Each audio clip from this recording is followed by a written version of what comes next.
So Jade Cargill just recently debuted, and when I tell you, I think I'm in love. Now that isn't to say that her debut wasn't or hasn't left somewhat of a sour taste in my mouth. Pause, cause that did sound kind of crazy. But all jokes aside, I'm tasting this taste because I just didn't envision that this would be how Jade was going to be booked leading up to WrestleMania. Now, that isn't me saying that I'm not happy or upset with this booking decision, because I'm actually hella excited for this masterful booking. There's just a few gripes that I have with it, and it isn't due to Jade herself. It's due to previous booking errors in the past, which I fear may continue after this. So here's a few of my pros and cons and why I'm excited for this 6-woman tag team match, and also why I'm somewhat disappointed. Reason number 1, they all needed something to do. After coming back from injury, TNA, and making a debut from AEW, the terrible AEW is crazy. But all 3 of these women definitely needed something to do at WrestleMania. This also applies to the members of Damage Ctrl. Besides Io and Bayley, the rest of the members were in need of a big WrestleMania match. These superstars are all some of the biggest draws the company has at the moment, and they needed to have a legendary match, which I 1000% believe this match is going to be legendary and potentially one of the greatest matches, let alone women's matches in the history of wrestling period. Not just the WWE, not just the WWE, but in wrestling history. The amount of star power in this match is so unbelievable, and I can't wait to see it. I ain't gonna lie to you, fam. Also, it's not a tag team match, so the Kabuki Warriors won't be losing their titles, and the tag titles won't be passed around again like an endless game of hot potato. Pro number 2, this could be an all-black women's faction or WrestleMania heel turn. The outcome of this match could either go one or 2 ways. Maybe we'll get an all-women's faction with all-black goddesses and just another all-women's faction in general, both which will be historical, or we'll get a Jade Cargill heel turn during the match. Maybe Jade would look to take out Bianca and then have her go on like a Hall of Pain type of run, showcasing her dominance and establishing herself as the strongest woman in the WWE. Also, it could be like a nod to the person who found her, which was Mark Henry. You know what I mean? And maybe after the attack on Bianca at WrestleMania, you could probably draft her or Bianca to Raw, keep them separated, and then ignite or reignite the feud for WrestleMania 41. Or you could do like a kayfabe injury for Bianca, which I don't think is too likely after she recently returned from a kayfabe injury. And lastly, fam, you could book them to be a faction, then slowly over time turn either Bianca or Jade heel and have them turn on the other one to create a feud in this manner. Now, let's talk about some cons, fam. Damage Ctrl can't catch a break. Oh my god.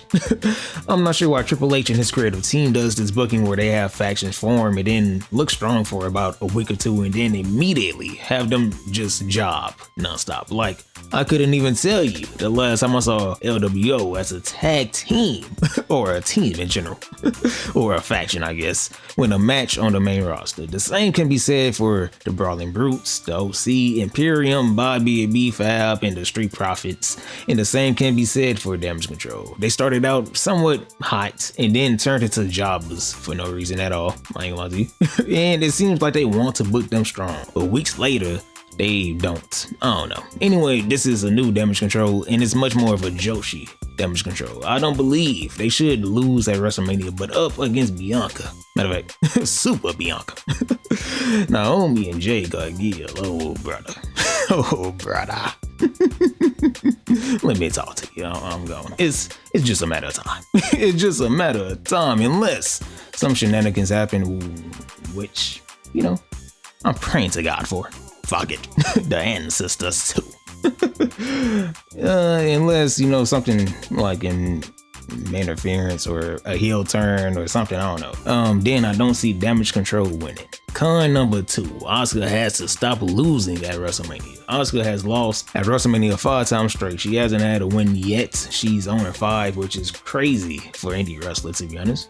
And it's even crazier when you realize she holds the record for the longest undefeated streak in WWE history. Matter of fact, WWE history at 174-0. Yes, 174 matches won in a row, yet she hasn't won at the Showcase of Immortals. Insane. I'm calling bull.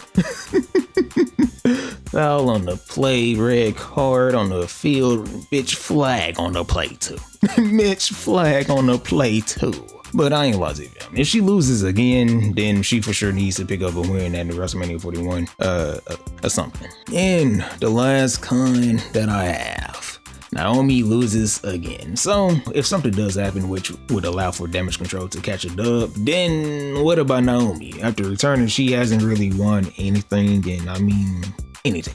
Anything, you feel what I'm saying? Which sucks, because I do love me some Naomi, and I feel after making a triumphant return only to lose in important matches and against a rising star 2 times? 2 times?